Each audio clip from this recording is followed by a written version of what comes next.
Hey everybody, welcome back to Helping from Home. My name is Michelle with Paws and Parks. Thanks for tuning in.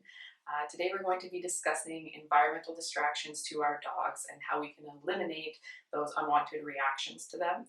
I'm going to be providing you with some step-by-step instructions that you can take to hopefully improve this behavior. It is a behavior you're going to want to probably try to correct, as I'm sure many of us have found ourselves at the end of the leash being pulled toward a squirrel or a cat or a bird or some other outdoor critter. So this will hopefully improve those reactions. A couple of things to note. There are a few breeds, the terrier group and the sporting group, that are specifically bred to chase and catch prey. So having that be a trait that's in their DNA, it is a hard thing to change. So it requires the utmost attention and focus and commitment, patience and repetition from us dog owners. And just keep in mind that the steps sound pretty simple and I go through them quickly, but know that it will take a lot longer to accomplish, and some dogs are going to take longer than others, and you just have to be prepared to be fully committed to this exercise. Before we jump into these steps, I wanted to share with you a fun little trick that I find useful in this exercise, but also whenever I'm teaching a dog new information. It is the treat to eye trick, and it is most useful for dogs who maybe struggle a little bit more with keeping that attention and focus when you want them to.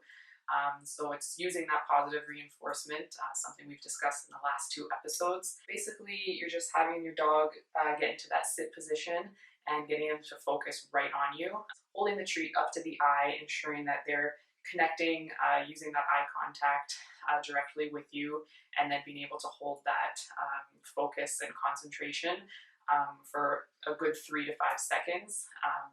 If they can do that, then ultimately moving forward, you will find some exercises a lot easier. So usually owners know what it is that get their dogs riled up on the walks, what distractions they need to constantly be looking for. For new dog owners, this is something you'll learn very quickly. So just take your dog out on the leash and observe what it is in their environment that really kind of gets them excited. Knowing that will obviously help moving forward with this exercise. Step one, we're going to want to anticipate the moment that your dog's focus shifts to a distraction. So in this case, we'll use a squirrel. I know that's the thing that excites the dogs that I walk the most. Just going to be observing their energy and their body language through your walks, and you're going to want to be consistent with it. So every walk you take them on, you're going to want to be working on this with them. So just anticipating that moment, immediately you're going to want to create the distance between your dog and yourself and the distraction. You're going to want to put them in that sit position, and you're going to get them to focus on you. So whether that be using the treat to eye trick or whatever it is that works best for you and your dog, getting them to focus on you and only you, and holding that attention until hopefully the distraction has been eliminated, or your dog has calmed down enough to a neutral level that you can then proceed on with your walk.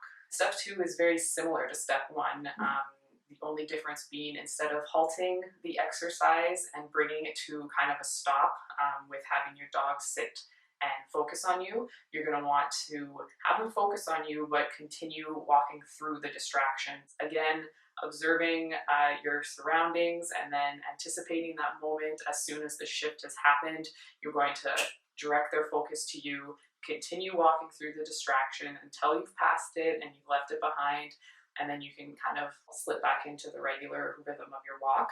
Try not to get too frustrated with your dog if things aren't going the way you'd like them to.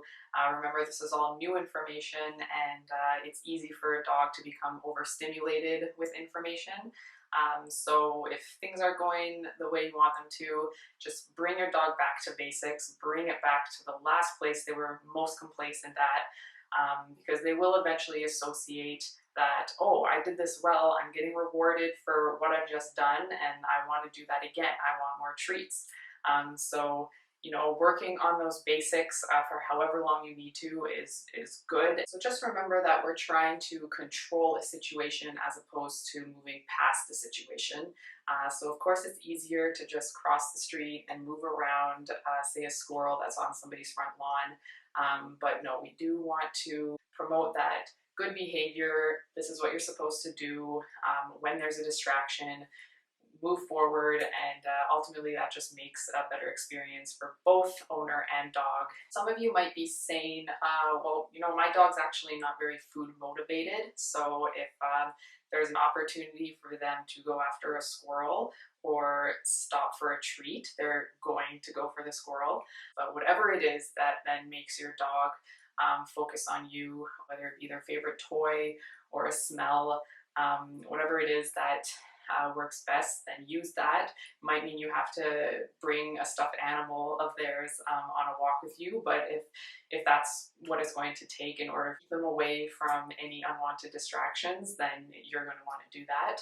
Another fun little trick is using real meat for dogs, so they tend to draw towards that quite well. So if you want to carry around little chunks of that on your walks, then that can also be very useful. So that's all for today, guys. Again, thank you for tuning in. I hope that you learned something new. If you have any questions, don't be afraid to reach out. Also, if you have any requests of a specific topic you would like me to do a video on, I would love to hear that as well. And we will see you next time.